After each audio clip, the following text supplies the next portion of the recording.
मैं पेशे से डॉक्टर हूँ, इसीलिए चाहे हॉलीडे हो या हफ्ते का कोई दिन, जब भी काम आता है हमें हमेशा अवेलेबल रहना पड़ता है। मैं 30 साल का आदमी हूँ और इमरजेंसी वार्ड में काम करता हूँ। बताने की जरूरत नहीं है कि इमरजेंसी वार्ड हमेशा बिजी ही रहता है। मैंने बहुत केसेस देखे हैं, भयानक एक्सीडेंट्स और सुसाइड्स के। तभी लाइफ में बहुत कम चीजें हैं जो एक्चुअली मुझे डरा सकती है, लेकिन ये एक घटना आज भी मेरे पसीने छोड़ देती है जब भी मैं इसके बारे में सोचता हूँ। वो हैलोवीन की रात थी और जब पूरा शहर सेलिब्रेट कर रहा था, मैं और मेरे कलीग्स लोगों की जान बचाने में बिजी थे, हमेशा की तरह। उस वक्त 8 बजे थे जब एक सुसाइड अटेम्प्ट की केस हमारे वार्ड में आई। मैं अपने पेशेंट का सलाइन चेंज कर रहा था जब मेरे टीम के लोग भागते हुए मेरे पास आए और कहने लगे कि उन्हें मेरी फौरन जरूरत है ऑपरेशन थिएटर में। बिना टाइम वेस्ट किए मैं तुरंत ऑपरेशन थिएटर में पहुंचा। वहां जाकर मेरे टीममेट से पता चला कि एक 28-29 साल की औरत ऑफिस के सिक्योरिटी गार्ड द्वारा भर्ती कराई गई है। उसने सुसाइड करने की कोशिश की ऑफिस के 5th फ्लोर की छत से। उसकी हालत बहुत ही नाजुक थी क्योंकि उसे सर और रीढ़ की हड्डियों पर बहुत ही चोट लगी थी। उसकी राइट आंख बुरी तरह खराब हो गई थी क्योंकि वो मुंह के बल जमीन पर गिरी थी। उसमें से बहुत ज्यादा खून बह रहा था, जो कि एक और घबराने वाली बात थी। 2 घंटे की सर्जरी के बाद हम उसकी ब्लीडिंग रोक पाए, पर उसकी हालत ठीक नहीं हुई।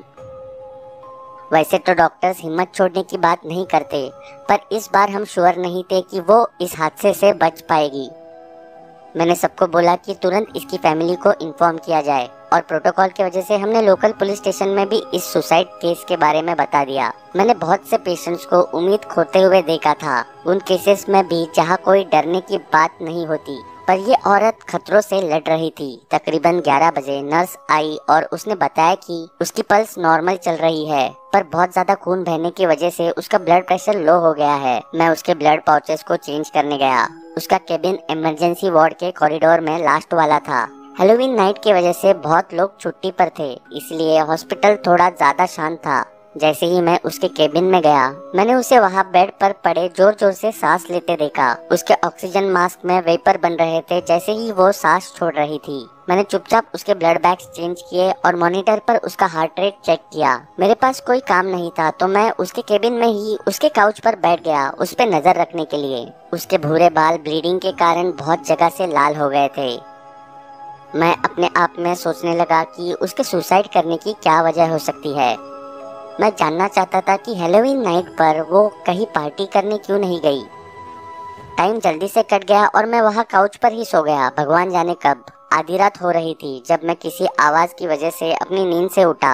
जैसे ही मैंने अपनी आँख खोली, मैं बहुत हैरान हो गया। वो औरत अपने बेड पर बैठी हुई मुझे घूर रही थी। उसके चेहरे के राइट साइड में बहुत बैंडेजेस लगे थे, पर उसका आधा चेहरा ढंग से दिख रहा था। वो अपनी लेफ्ट आंख से मुझे घूर रही थी। उसका ऑक्सीजन मास्क उसकी चीन पर था। मैं ये देखकर बहुत ज्यादा चौंक गया था। ऐसी हालत में वो कैसे उठी, मैं समझ ही नहीं पा रहा था। मैंने अपने आप को संभाला और उससे आराम से पूछा, क्या आपको कुछ चाहिए मैम? उसने अपना सर हिलाया और कहा, नहीं। फिर मैंने कहा, आपको सो जाना चाहिए, आपको आराम की सख्त जरूरत है। उसने मुस्कुराते हुए मुझे कहा, आराम मुझे ऑलरेडी मिल रहा है, क्या आप मेरे लिए एक फेवर कर सकते हैं? उसके शब्दों का कोई मतलब नहीं बन रहा था, पर उससे वापस बेड में सुलाने के लिए मैंने कहा, जरूर बताइए। उसने दरवाजे की तरफ देखा और कहा, जब मेरे हस्बैंड आए उनसे कहना मैंने उन्हें देख लिया था और मैं उन्हें छोड़ूंगी नहीं। इस बार मुझे यकीन हो गया था कि वो हेलुसिनेट बिल्कुल नहीं कर रही थी और ये सब उसकी ऐसी हालत का नतीजा था। मैंने उसे इग्नोर किया और उसके बेड की तरफ जाने लगा। वो मुझे घूरती रही। मैं उसके पास गया और मैंने कहा, मैं आपके पति को बता दूंगा, आप प्लीज सो जाइए। उसे वापस लेटाने के बाद मैंने उसके मुंह पर वापस ऑक्सीजन मास्क लगाया। मैंने सोचा अगर मैं यहाँ और देर रुका तो शायद वो फिर से उठ जाएगी, तो मैंने उसे रेस्ट करने दिया और अपने चेम्बर में आ गया। मेरी आंखें हॉल में लगी घड़ी पर पड़ी। रात के 3:30 हो रहे थे। मैं थोड़ा चौंक गया कि अभी तक कोई उसे चेक करने क्यों नहीं आया, पर ऑलरेडी बहुत लेट हो चुका था, तो मैंने खुद उसके हस्बैंड को अगली सुबह कॉल करने का सोचा। अगले दिन सुबह 7 बजे मैं अपनी चेम्बर से उसे चेक करने गया। जब मैं वहाँ पहुँचा तो मैंने उसका बेड खाली देखा। वहाँ की तो बेडशीट्स भी बदल चुकी थी। पहले मैंने सोचा कि शायद वो अपनी फैमिली के कहने पर डिस्चार्ज हो गई, पर वो सोच के मुझे बहुत गुस्सा आया। उसकी कंडीशन बहुत ज्यादा सीरियस थी और किसी भी हालत में उसे डिस्चार्ज नहीं करना चाहिए था, एटलीस्ट आज तो बिल्कुल नहीं। मैं कंट्रोल डेस्क पर पहुंचा और जिस नर्स ने उस रात में उस औरत को अटेंड किया था वो वही खड़ी थी।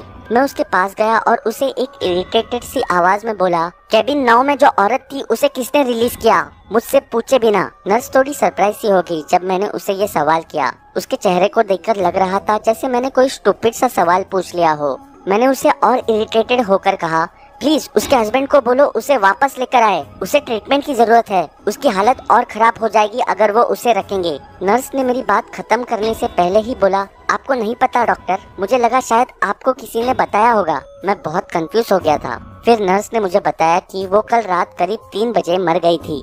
उसका हस्बैंड उसकी बॉडी ले गया था उसके क्रेमेशन के लिए। उस समय सुबह के 4:30 बज रहे थे और क्योंकि मैं लेट काम करता हूँ, वार्ड के लोगों ने सोचा मुझे उठाना ठीक नहीं रहेगा।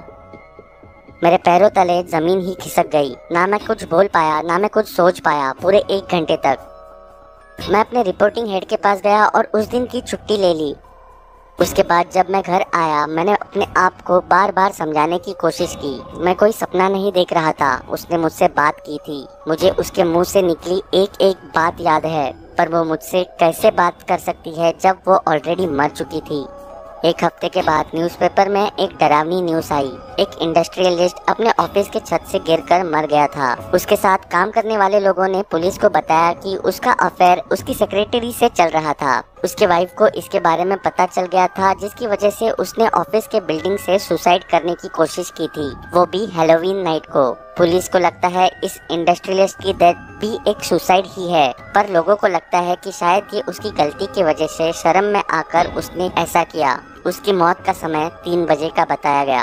अपने लिविंग रूम में बैठकर जब मैं न्यूज़पेपर देख रहा था, तभी उस औरत ने मुझे जो उस रात बोला था मुझे समझ में आया। जब मैंने उसे बोला उसे रेस्ट की जरूरत है, तब उसने कहा, मैं ऑलरेडी रेस्ट कर रही हूँ, और इसका मतलब वो ऑलरेडी मर चुकी थी। मेरे अंदर एक डर सा आ गया जब मैंने उसकी दूसरी बात पर ध्यान दिया।